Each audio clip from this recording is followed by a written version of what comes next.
Muy buenas a todos y bienvenidos a este nuevo episodio de Ed y Lorraine Warren, el caso del hombre lobo. Espero que estén muy bien.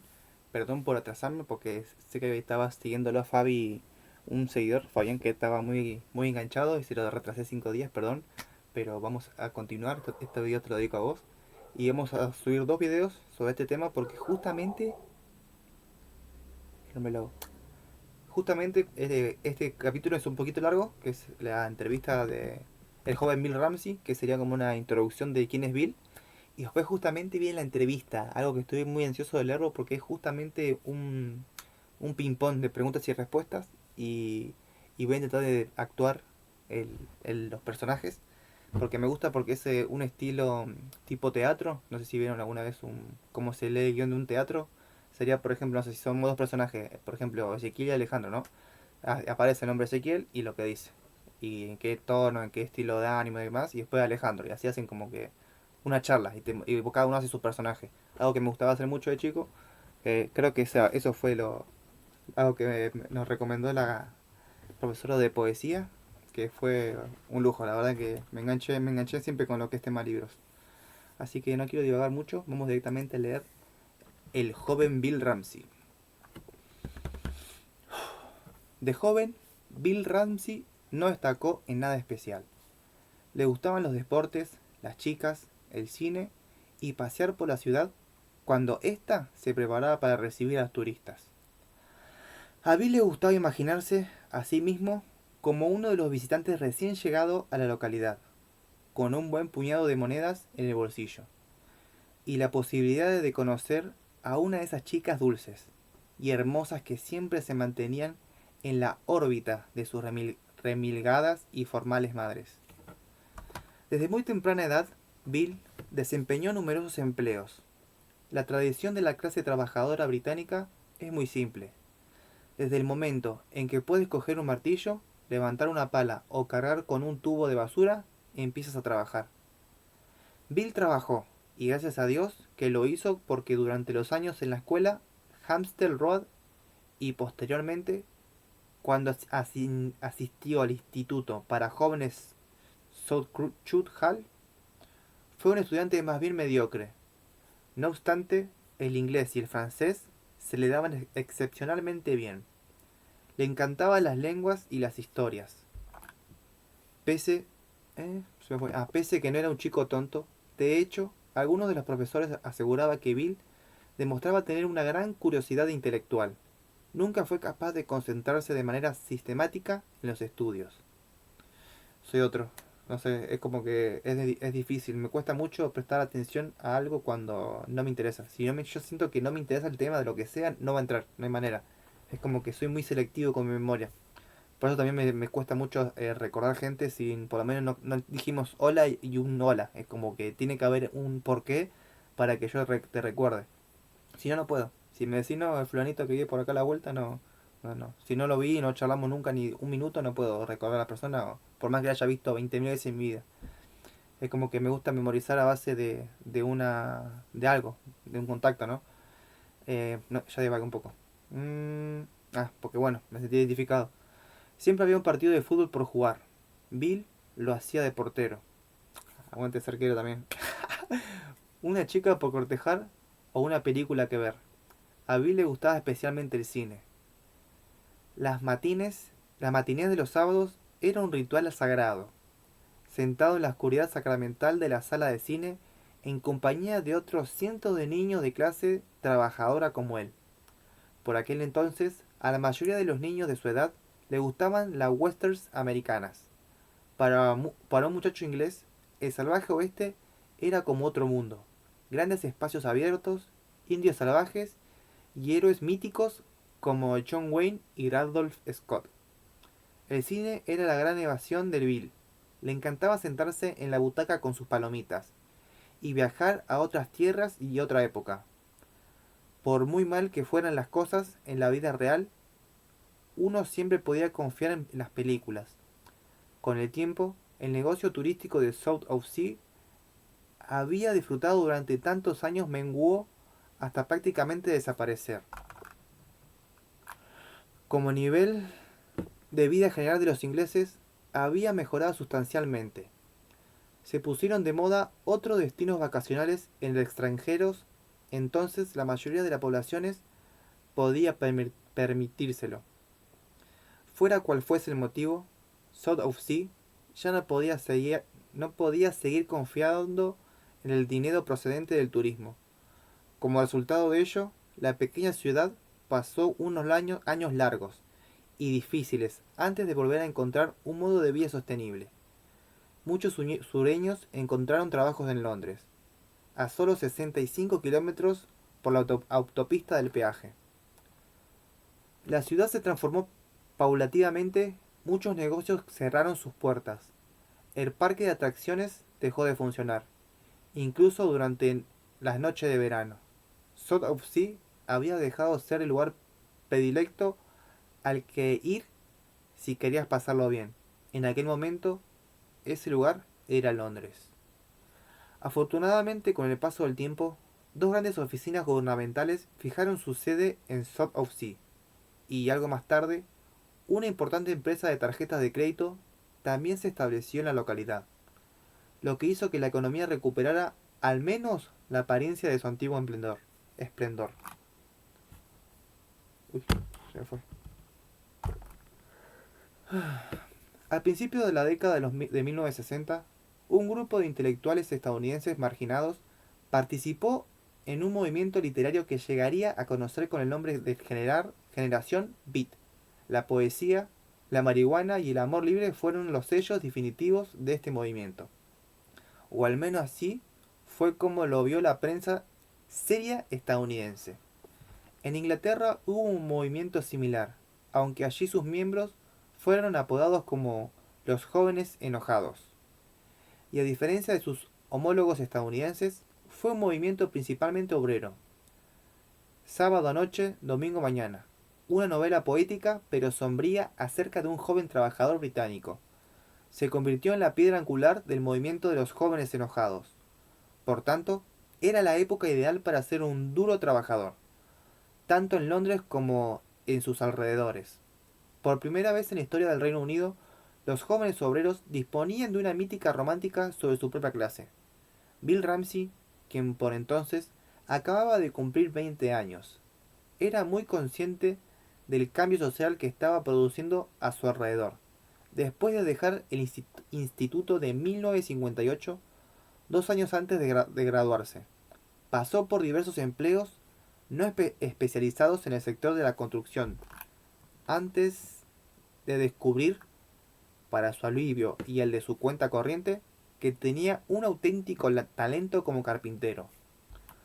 Sus ingresos mejoraron, así como su autoestima. Soltero, Bill aprovechó al máximo la buena vida, tal y como se vivía en Londres de aquella época. Grupos musicales como los Beatles o los Rolling Stones estaban a punto de convertirse en las grandes sensaciones del momento, y hermosas y exóticas jóvenes como Twiggy revolucionaron la industria de la moda. Es el momento ideal para un joven saludable y feliz con dinero en el bolsillo y ganas de divertirse. Y Bill lo vivió con toda su intensidad. Muchas noches se acostaba pasada la medianoche y se levantaba a primera hora para ir a trabajar. En 1965, Bill se casó con Abby y poco tiempo después ya tenían 3 hijos, Anna, Gail y Ted. Los días de parranda de Bill llegaron a su fin. Se asentó en el tipo de vida de generaciones de trabajadores habían considerado satisfactoria, aunque algo predecible. Aprendió a cambiar pañales sin mancharse ni manchar al bebé, a distraer a su mujer cuando cuando la carga de 3 hijos parecía estar a punto de superarla, y necesitaba un respiro desesperadamente, y a querer a sus hijos recurriendo a través de la paciencia y bondad que ni siquiera sabía que poseía. Durante esta época fue cuando tuvo el sueño por primera vez. Bill Ramsey siempre le había sentido algo tímido e inseguro en sus relaciones personales. Al haber crecido en una familia relativamente pobre, junto a sus 7 hermanos, nunca se había sentido especialmente querido. Más aún, La mayor parte del tiempo se había sentido muy solo, ni siquiera cuando sus hermanas mayores fue adoptada por otra familia. Los Ramsey dispusieron de dinero extra. Por supuesto, Bill ocultó sus inseguridades tras una fachada de sonrisas fáciles y una actitud habitualmente afable. Sin embargo, en su interior siempre se había preguntado si en realidad era la persona agradable y normal que aparentaba ser. Tenía tantas inseguridades que era casi como si estuviera cargando con un terrible secreto por sí mismo. El sueño era muy sencillo. Su mujer estaba de pie frente al fregadero de la cocina una soleada mañana de primavera, fregando los platos del desayuno. Él se acercaba por detrás y la llamaba por su nombre. Ella se daba la vuelta para mirarlo con una sonrisa, pero la sonrisa se desvanecía rápidamente y empezaba a gritar. Se cubría los ojos con la mano y chillaba tan fuerte que Bill tenía que salir de la cocina. Se había convertido en una especie de monstruo. Por eso su mujer gritaba en aquel modo. No podía haber otra explicación. Tuvo el mismo sueño en numerosas ocasiones, a mediados de los años 60. No se lo contó a nadie. Estaba asustado y avergonzado. La pregunta siempre era la misma. ¿Qué había visto su mujer en su rostro al darse vuelta?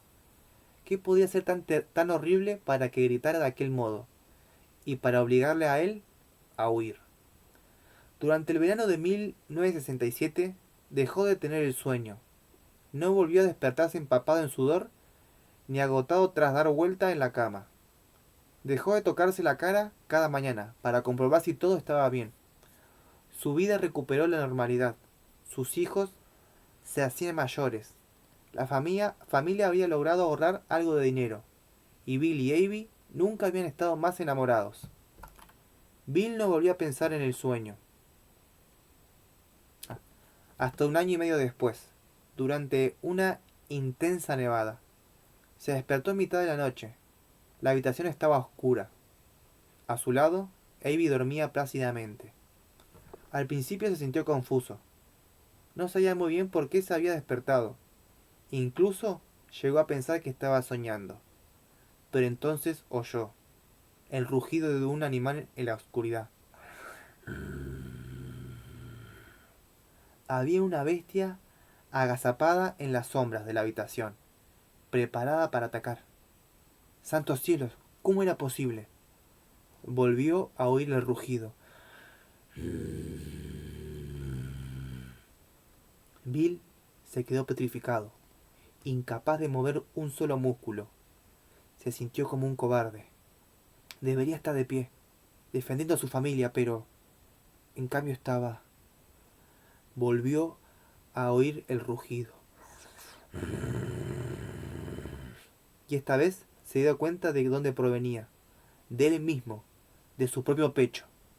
Entonces recordó la vieja pesadilla, cómo su mujer se daba la vuelta para mirarlo, y empezaba a gritar.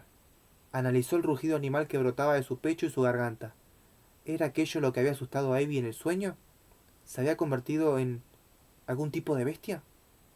3 meses después, en la televisión emitieron la reposición del Hombre Lobo, de Lon Chaney, durante la cena. Abby le dijo, ¿quieres que la veamos, cariño? Sé que te gusta mucho. Bill arrojó la servilleta y se levantó de la mesa. ¿Alguna vez te has planteado que quizás estoy harto del hombre lobo? Repuso mientras salía de la cocina como una exhalación. Abby, llorando desconsoladamente, se preguntó qué había dicho para molestar de aquel modo a su marido. Bill, enfurruñado en la sala de estar, también se preguntó qué había sido lo que le había molestado tanto. Abby solo había intentado ser amable con él. Le quería, se preocupaba por él. Entonces, ¿por qué se había enfadado tanto ante la mención del hombre lobo? Para calmarse, Bill decidió salir a dar un paseo.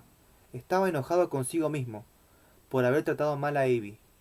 Mientras caminaba, recordó cierto día de verano en el que habían estado jugando en el patio trasero de su casa. y en el que le habían sucedido algo terrible, algo que había procurado olvidar por todos los medios. ¡Wow! O sea, tuvo un mambo en la cabeza, algo le pasó a través de un sueño.